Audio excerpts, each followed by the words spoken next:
Yeah. Yeah. And we're back. Thanks, guys. I just always wanted to say that. Welcome to Car Talk. I'm Sabina. And I'm Stephanie. So today we're going to get personal and talk about how we met. And before we do that, we're just wanted to kind of go over the trailers and the work that we put in here. And it is a lot of work. We do have to take the time from our busy schedules to be able to do this stuff. And it's time consuming, but we know what the goal is for this podcast. And we're just really excited considering that this is our first official episode.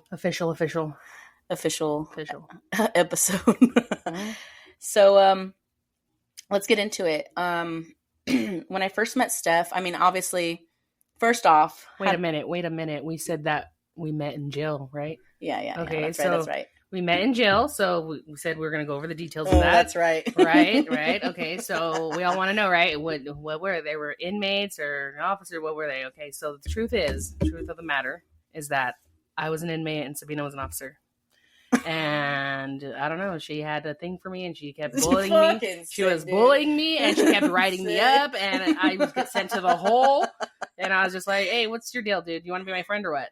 It's funny because when we were talking about this stuff, I was like, how are we going to get people to consider it? Because at first it was when we were going through our takes and everything like that, Steph had said oh yeah, I was the officer. I was like, come on, dude, your personality and my personality, I'm more the serious one. And I said, you're more of the jokester. I was like, nobody's going to believe that, Right. And even listening to our trailers and stuff, who the goofball is Steph. And I'm a little more serious and I guess uptight is what Steph described me when she first met me. But actually, we haven't gotten there yet. Yeah. So, actually the way we met, obviously jail, but So just kidding. We were officers. Yeah, both of us were officers. Good officers at that. So let's just clear that rumor up and clear those things out of the air, is that we met in jail because we were both correctional officers. Right. So now we're going to get to how we became friends, how we first met. Right, Sabina? So Go for it. Your first... So the first time I laid eyes on Steph's bifocals, bottle caps, Coca-Cola bottle caps. I seen her. She's laughing, but if you guys know, she wears glasses too, and they're a lot bigger than mine. And I like to say she can see the world through those. Somebody told me at the jail, coworker was like, "Hey, windshields." I was like, "Wow, jacked up." Yeah, I've always wanted windshield wipers. I'm not gonna lie. So Oh my gosh. Anyways, I seen Steph around the jail, but we never spoke or had conversations. And when we did see each other, we were relieving each other off shift. So, once I decided to have a conversation with Steph, it was actually at her swearing, and I went to go see a couple of coworkers, and I wanted to go show my support. So I was out there, and I bumped into. I wouldn't consider her friend, but we went to high school together. She was a cheerleader. She was very popular. And I was like, "Hey girl, what are you doing here?" She's like, "Oh, I'm here." She was like, it wasn't that she was hesitant about it, but she was directing, I was like, "Who are you here to see?" Basically, because, when you get there, you're like, "Oh, who do you know?" And she didn't necessarily tell me. She was directing me towards the person that, my energy. Yeah, my energy was taking over the room. Yeah, it was. It was a lot of people. It was really packed, and I just felt this masculine energy. And I looked, and I was like, "Oh." And Steph had this face, it was just serious. I was just like, "Who are you?" Yeah, and so I was kind of in my mind. I was like, "Oh, okay." They must be best friends. I was like, Steph didn't go to my high school. I don't remember her being there. And I don't remember her being on the cheerleading squad. Really? You don't remember that? I was the person they threw in the air. No, I can picture you in a different position. Yeah, okay. Continue with your story. So, anyways, it was questionable. I was wondering what Steph and her were, and I didn't want to assume anything. So, I see Steph back at work that same week, and I was curious just to know, because it was just, I was like, I wonder. So, but why did she wonder? That's the I don't know. I just wanted to know because you came off just secretive. You were very private. You were very quiet. Mysterious. And at that time I was very serious too, but I was very private as well. But No, she wasn't. I was hella private. Nobody knew. Everyone was always guessing my sexuality. That's what it was. You mean private about your sexuality? Yeah, I was very private about my sexuality. Yes, Everyone was always playing guessing games. Is she not? Like, everyone. Everyone, the whole jail was wondering. 10 o'clock news tonight. Yeah. So, obviously, we'll get into another topic about that. But so one day I'm actually going to relieve Steph. So at the time, Steph was on morning shift and I would come in to relieve her because I was like mid shift, right? I don't want to say watch 3, but it was like, it's afternoon shift to evening as it's that was. So I'll let Steph take it from here. And okay. Okay. So like Sabina said, we met on what's called first floor, and she would relieve me. So I would see her here and there, but we've never really had a conversation, or I didn't really see her that much. Like it was just a passing by kind of thing. So one particular day, I was wrapping up my shift and, on the computer, just typing something, and I see Sabina because I did notice Sabina liked to talk to the sergeants a lot. So I was just like, oh, okay, like whatever. And then so like I seen her this particular day. She went up to the sergeant and she's like, "Sarge, I'm gonna find so much contraband today. I promise." And I was just like, oh my god. Like I was looking at her through my peripherals, right? I didn't turn my head or anything. I was just like, oh my god. I just like, oh, okay, kiss ass. Like, I was like, fine, that's a kiss. She's just kissing ass. It's fine. I don't care. I don't care about kiss asses. So So anyways, so then after she was sucking up to the Sarge, she came over and walked towards me, and I seen her walking towards me through my peripherals again. I didn't look at her. I was staring at the screen, and then she was like right here, right on my arm, like freaking, right by me. My hot breath and everything. Yeah, she was just like, yeah. And so I still didn't look at her. I kind of like glanced at her, and then it kind of went back to what I was doing. And then she goes, no greeting or anything. Like she was just, hey, so, do you have a boyfriend? And I was just like, I was like, why does that matter? I was like, that doesn't matter. And she was just like, oh, I was just wondering. I just want to know, And I was just like, no, doesn't matter. So, kind of like, don't worry about it kind of thing. It's not important. And then she was just like, well, do you have a girlfriend? And I was just like, again, it doesn't matter. So I don't know why you're asking that. And she was being really persistent about it, but I don't even remember if I told you or if. No, you did. You did because you asked me. You're like, why does that matter? I was just like, I just wanted to know because I'm gay. She's all, and then after she said that, she handed me a brochure and said, "Do you want to join my club?" Gays United.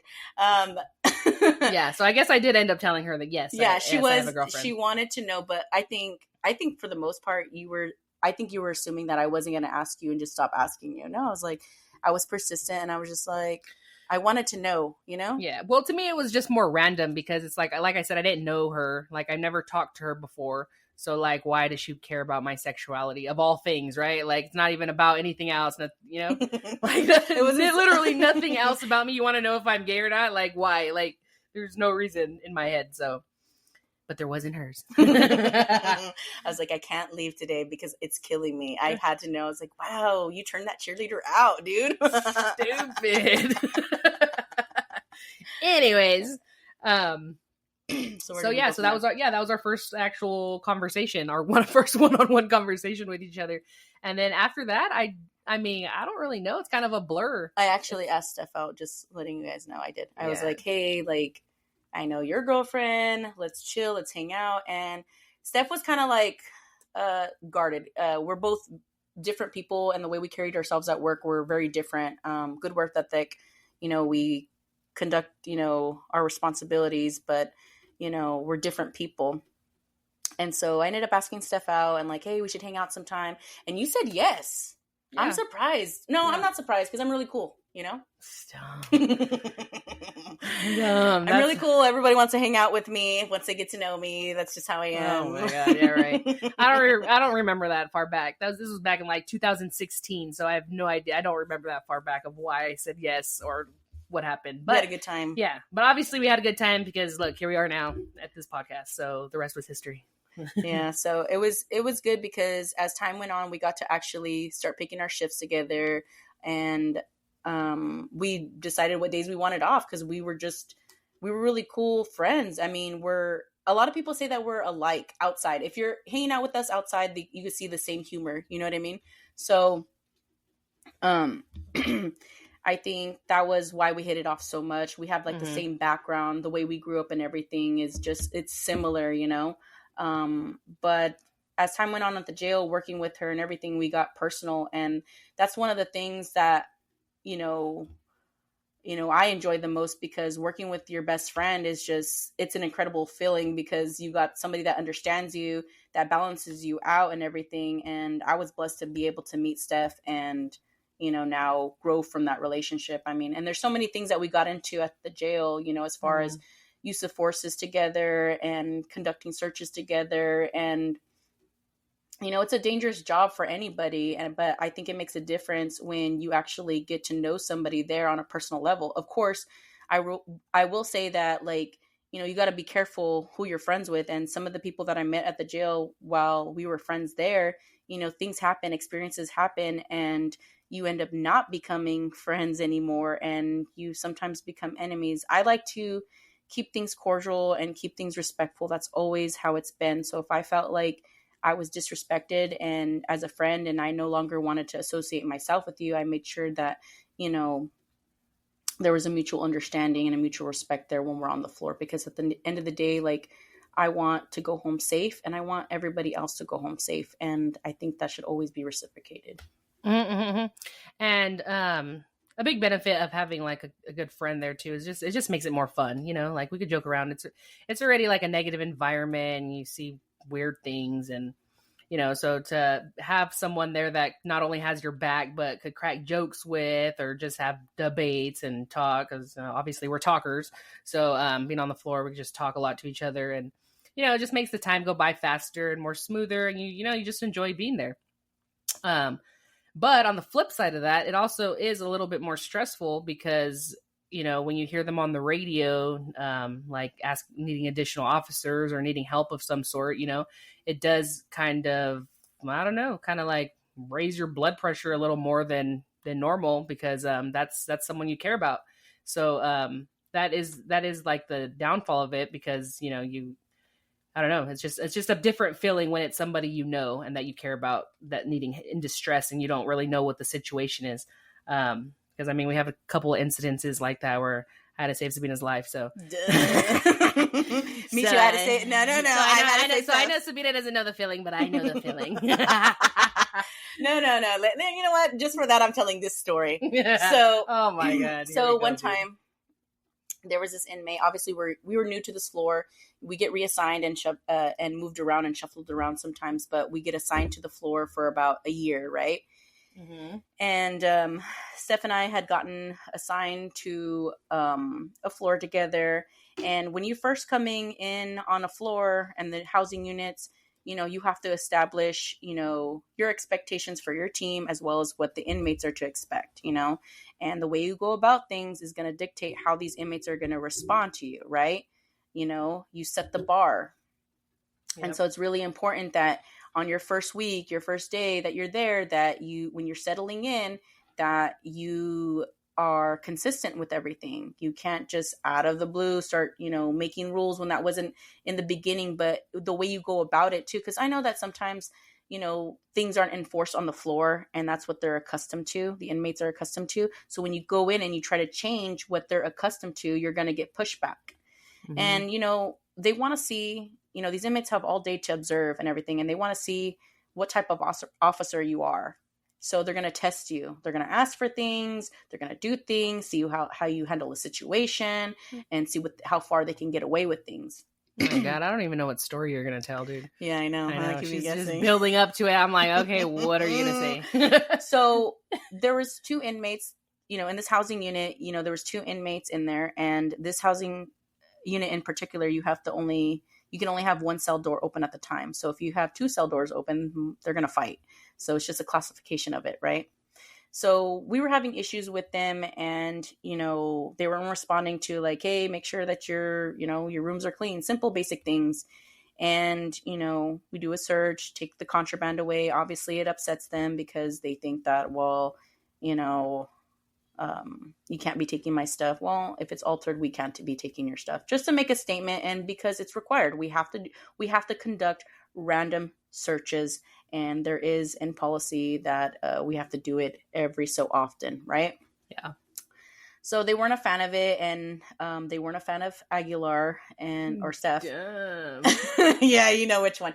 So when you aren't, and I'm not saying that Steph wasn't consistent, but when you are enforcing those rules, they create animosity against you because, oh, like, who are you to boss me around, or, oh, nobody else does this but you. You're still thinking I still don't know what story she's going to tell. So eventually, we wrote these guys up. We wrote the inmates up. We delivered the letter and everything like that. And so, oh my God. Hold on. So me and Steph delivered it. Obviously, they felt a type of way. I just want you guys to know that she exaggerates some of this stuff. A lot, okay? So No. Okay, so anyways, inmates are upset. They're not liking Steph. A couple of weeks later, they actually had to be moved out of that cell, right? yeah. I think they were going to discipline. Yeah, and so unfortunately, it's when you learn how to, deliver that kind of news of discipline, right? Nobody wants to go to discipline because you take away your privileges and everything like that. Well, our security officer ended up, oh my gosh, like, remember him? Yeah. He still works there. Yeah. So, so he was like, hey guys, you're going to discipline. And what does that do? And with those attitudes, It riles them up. Yep, it does. I'm not going to do that, and da-da-da-da. And guess who has to deal with that? Dun, dun, dun, The dynamic duo. dun. You like that, huh? Yeah. So we end up having to go in there and getting assistance, and it's not pretty. We had to use force to get them to come out, and it wasn't even that we used force first. They actually came at us aggressively. We were able to effectively bring the incident under control, handcuff the inmates, and start bringing them down.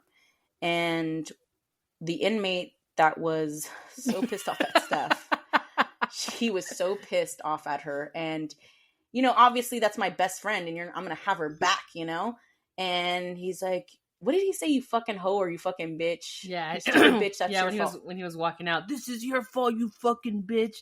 And I'm just standing there. Yep. And then smiling. so I had this feeling, always listen to your gut feeling, right? And I was like, oh my gosh. So I'm coming down the stairs right behind him because they're already assisting him. And Steph has the door wide open to, like, with the smooth transition. You have the housing door open so he can walk out. And then we have the hallway door to walk out to, get him to where he needs to go.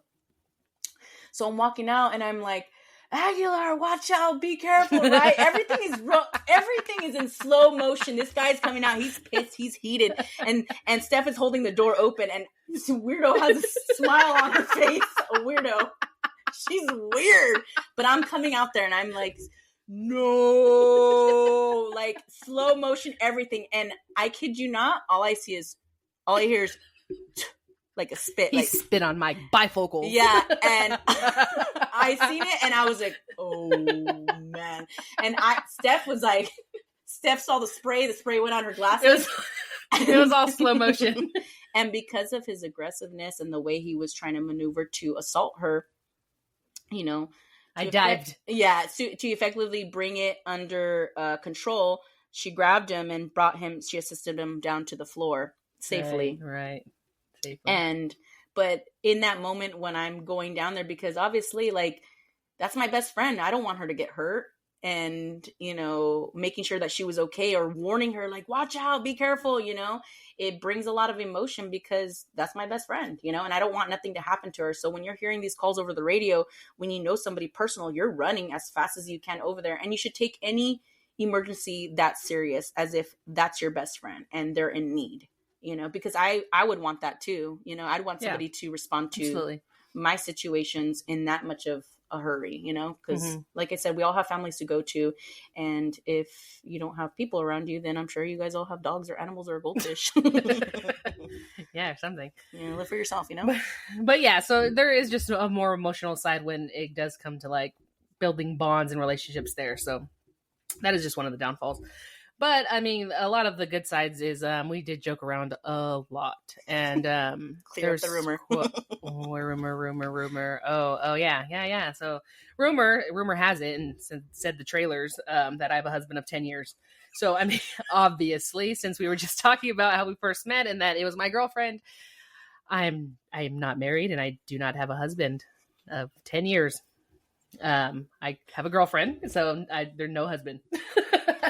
But Sabina sure did like to tell all the inmates that I had a husband and that I traveled to New York and then I go to Hawaii and then my husband wears a size 14 shoe. So, yeah. Oh And my I don't know gosh. if you want to tell that story. I am 'cause this, I'm is, gonna- this is one of the funny moments of working in the jail together. So, So quick story. okay, so me and Steph like to do water pass together. It's always good to do water pass because, you know, per policy, these inmates have to have water twice a day. And it's always safe to do it with 2 officers because you never know, you know, being in those cells all day long and isolated can create, you know, mental issues sometimes. And, you know, sometimes they get upset, sometimes they're disrespectful and, you know, they want to take it on officers. And, you know, being there, that's where most assaults happen when you're by yourself. So we always had like a routine, and Steph and I would always go in and open one cell door at a time, you know, and allow the inmates, you know, to get the water, you know, get it, whatever they need, their bowl of soup or whatever. And so, and they knew our routine, right? They know, oh, hey, you guys are always together, right? And we always talk to them. We always chop it up a little bit, you know, give them like a conversation because we know that being there stuck all day long and talking to the same person probably isn't that much fun, right? Unless you're Steph and I. We talk all day. So Steph ended up having vacation and she left. And so I went to go do water pass all by myself. And I was like, I can't believe that we didn't get vacation together because usually we do. We do. So the first cell I went to, they're like, hey, you know, Fernandez, how are you doing? You know, how's it going? Blah, blah. I was like, oh, it's going good or whatever. They were like, where's Aguilar? And I was like, oh, she went to New York. And they're like, what? New York? And I go, yeah, New York. She's out there with her husband. What? They're like, But why did nobody believe you? no, they did. That's yes, they were did. shocked. Yeah, they were. Oh, yeah. They were They were shocked. shocked. They didn't if anything. believe. Yeah, They were shocked, and so they're like, "What? Like, oh, like what? She has a husband?" I go, "Yeah." You know, I was like, "Yeah, why?" I go, "Why?" And like, you know, and they were like, both of them, like both guys, are like, "Oh, well, you thought what? Like what?" So I kind of stepped in a little bit, and I was like, "You guys thought what?" You know, because they were kind of like whispering a little bit. They're like, "Oh, that she was gay." And I was like, why would you think that? And they're like, oh, well, because she has a men's watch. And oh my God, I love that watch. I wear it every day for like a year. So maybe 2 years. So they're like, oh, because she has a men's watch. And I was like, that's her husband's watch. They're like, oh, okay. So then I like close up, lock up, go to the next cell, right? Opens like, hey, Fernandez, how's it going? They're like, and I go, oh, it's good. They're like, where's Aguilar at? You know, because, you know, they would like, oh, where's your partner at? Where's your best friend at? You know, kind of thing, you know. And so I was like, oh, she's out there in Hawaii right now. And they're like, what? She's in Hawaii? And like, they're like, and I go, yeah, she's in Hawaii with her family and her husband, her kids and her husband. What? And they always got quiet and they always like questioned it. And I was like, yeah, I was like, she has 2 kids. They're like, what? Yeah, I was like, yeah, okay. Like, why did you guys? Oh, we thought she was. You thought she was what? And they're like, oh, well, we thought she's gay or something, you know.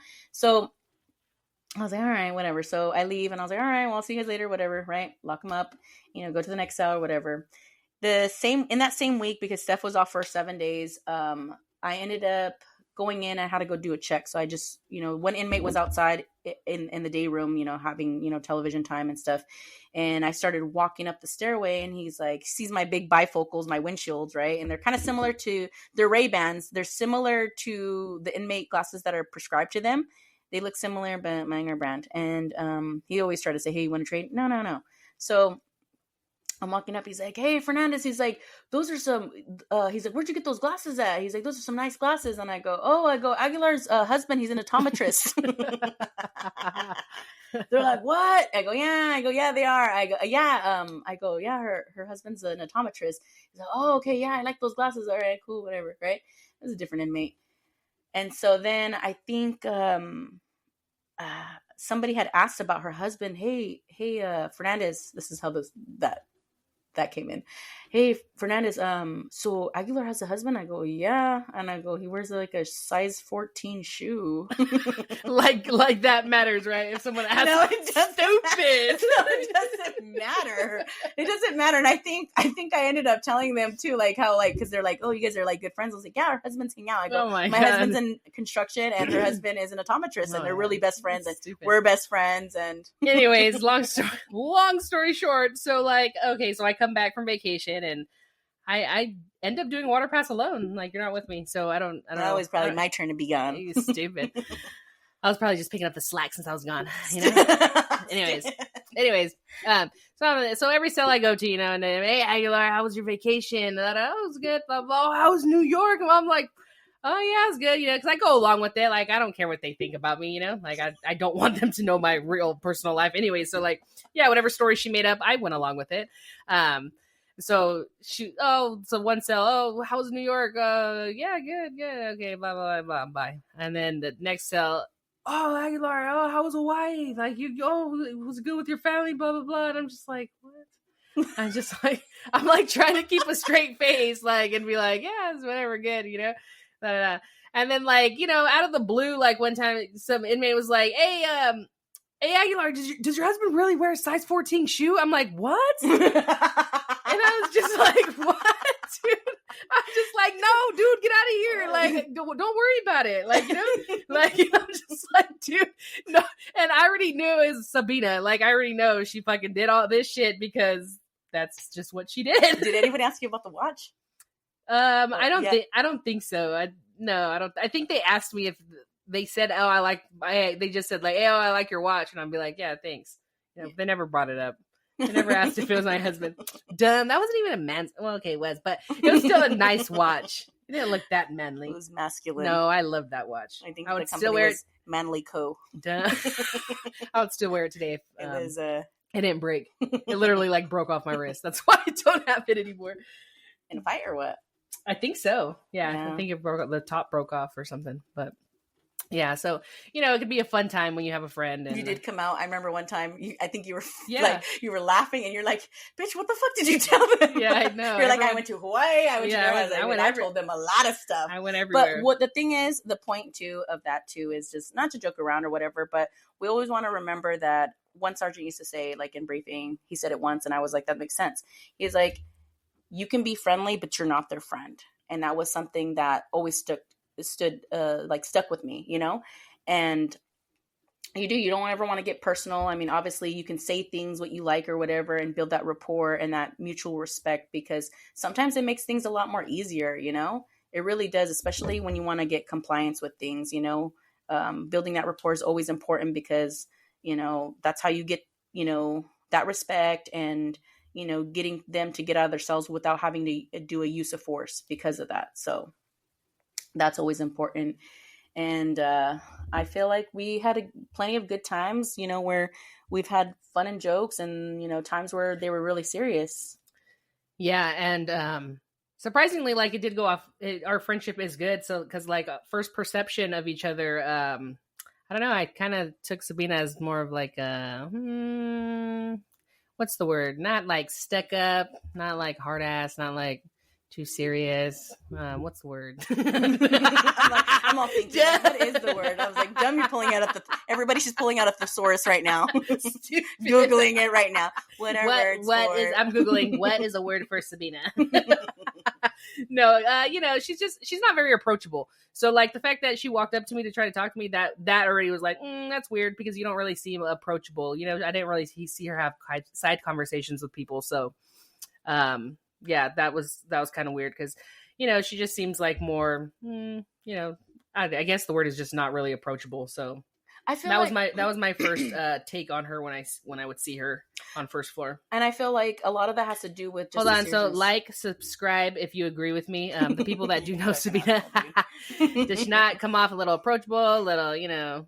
Wow! Please comment in the section right now. Stick up her butt or something. Yeah, you like to sniff that stick. You sick ass. You're like, hey, you got something nasty, there, dude. Okay. Anyways, so don't forget to like and subscribe if you want to hear us talking. So yeah. Yeah. I mean, I'd say that because of the environment that we were in, I felt like show me that you're serious. Show me that you know how to do the job. Because to me, somebody that comes up to the floor who's not serious, who's joking around like, "Hey, we're friends." I'm not your friend.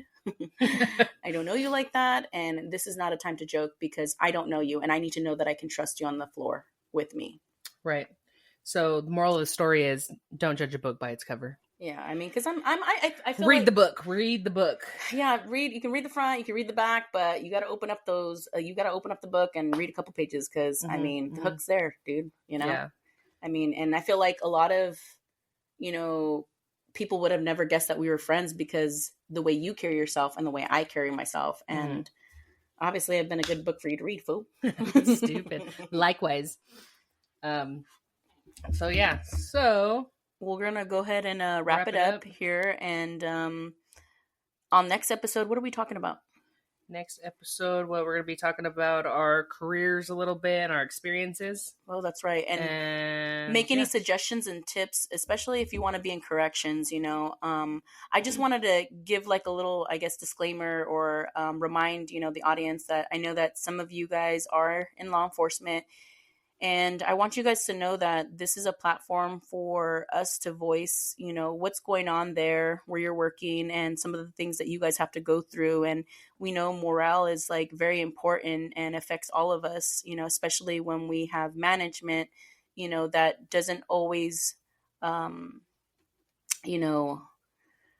keep their word on some things. And we want you to know that we're here to listen to you guys and voice those opinions, and just know that your words are safe with us, and, it's retaliation is not something to deal with. And I understand that some of you people out there are, afraid to speak up because you know what happens, and this is a safe place, like I said. So I don't know if you want to add on to that.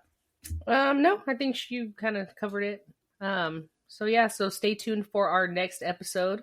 Remember, like, subscribe, please. Thank you for listening to Car Talk. I'm different. Yeah, I'm different.